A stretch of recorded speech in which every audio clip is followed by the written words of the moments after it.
So you definitely know these 4 movies, and you definitely know that these 4 movies are some of the most successful animated movies in the world. But what if I told you that there's one specific movie which stands above all of these animated movies, and which stands above all animated movies ever made? And the most crazy thing is that it's not even from Disney. It was made by this studio right here, A24, and the movie was released back in 2025, and it still remains on top of the animation industry of most successful animated movie of all time. The movie is called Nezha 2.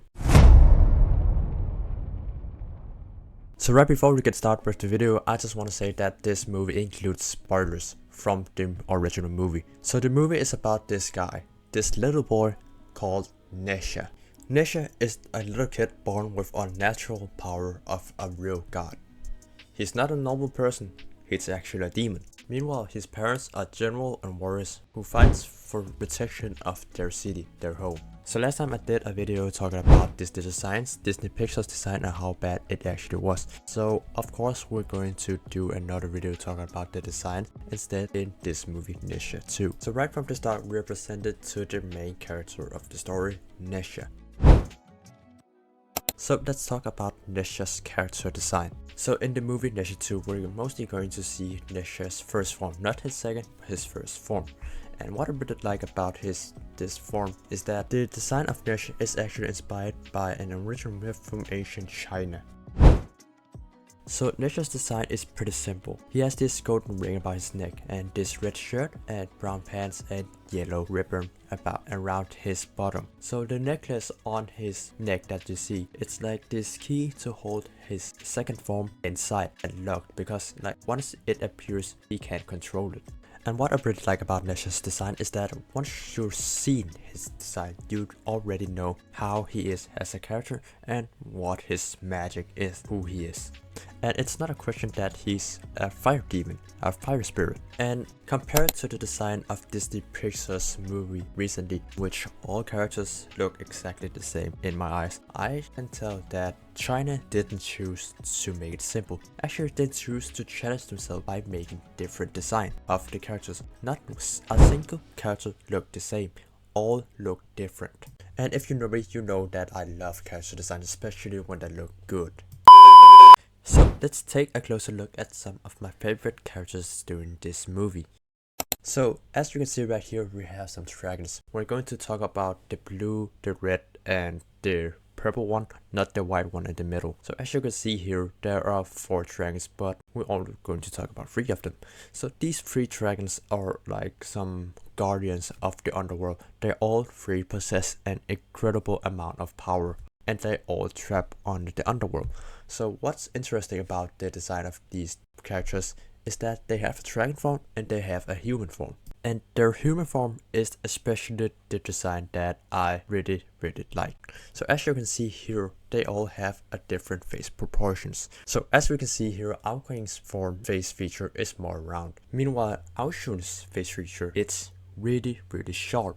And last but not least, we have Awen, the queen of Western Seas. She has this sharp facial feature showing the seriousness and like the ice cold personality of hers. And if we look at these 3 characters right here, we can all see that they all are slightly different. They all are like their own character with their own unique personality. Meanwhile, when I look at like an example here, Disney Red, it's hard to tell what kind of personality the different characters have.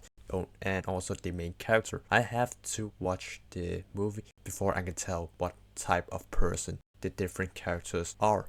Because for me, if I see this movie and I see these characters, I will definitely think that they all are like the same type of person with the same type of personality. Meanwhile, when I look at these 3 characters right here from Nezha 2, I can tell with a blink of an eye that they are all different. They all have a different type of personality. Why? Because their facial features are slightly different. And here's a great example from Sony's recent movie K-pop Demon Hunters. As we can see here, we have 3 different characters. We have Rumi in the middle, we have Zoe on the right, and we have Mira on the left. So as we can see here, they are all very different.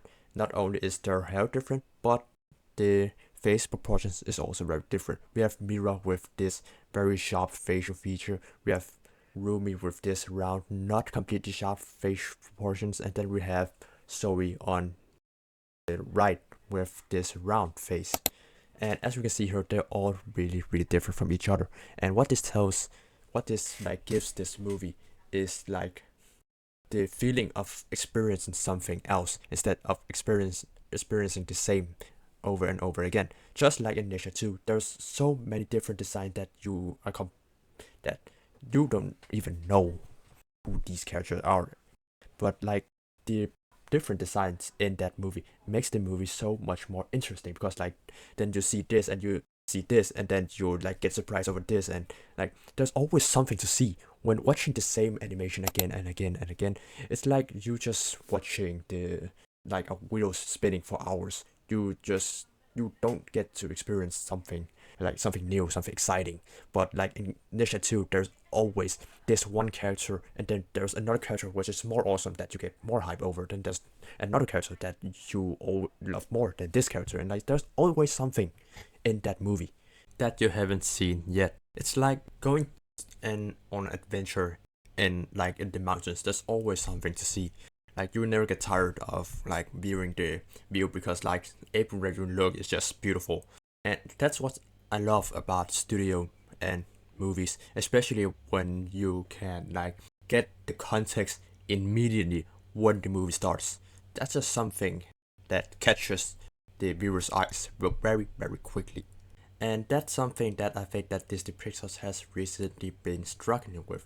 To get into the point, get into the context immediately, like as fast as possible. When watching the trailer, it's already confusing to like point out what the movie is about. Like I couldn't tell from these three movies, even though I watched the trailer, what the movie was actually about, what the context was about it. And there's also something else that I noticed in the recent Disney Pixar movies, and that is life lessons. Like every single movie back then, they have all of them something in common, and that was a life lesson to learn from the movie. And I don't think that I see that often anymore in the Disney Pixar movies. Like these three movies that were shown here, it's hard to tell what the life lessons are, and I think that's something that makes a movie so incredible good when an important life lessons has been taught in the movie. Like in Nesha 2, we get like a life lessons. You will not ignore it when you see it. And that's something that makes a movie so good, when there's like something you can learn from that movie.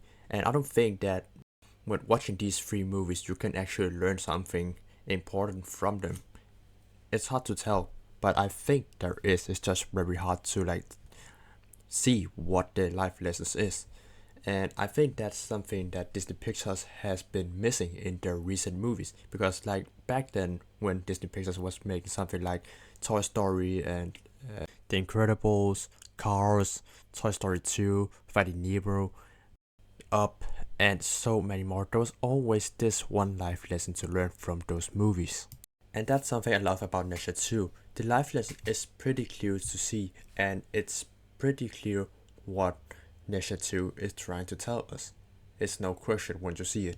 And one thing more that I really like about this movie is that every single scene is like a cinematic experience. What I think that Nesha did pretty well is that they make every single scene like a work of art, like an cinematic experience.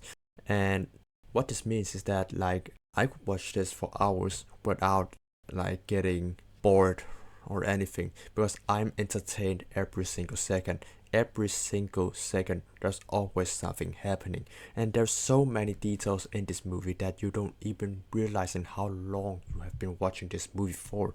And that's something that I really love about like animated movies, especially China's animated movies, 3D animated movies, because like they are so good at making the movie so detailed that you don't even realize how long of the movie there's actually been going. And I just think that's something that Disney could like take from, to make every single second an cinematic experience. And but I know that Disney's type of style is to make something simple, but I just think that if they were trying to like make their movie a little bit more interesting, like Frozen 2, especially Pixar's, they could make some incredible movies, I would say.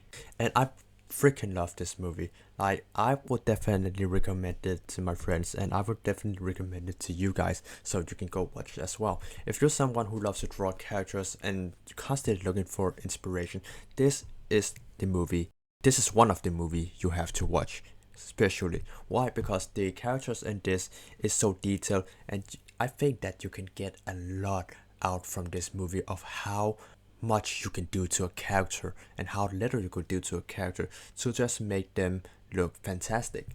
And I would say that pretty much covers up for this video, and I see you in the next. Please subscribe to the channel, that will help out a lot, and I see you in the next video.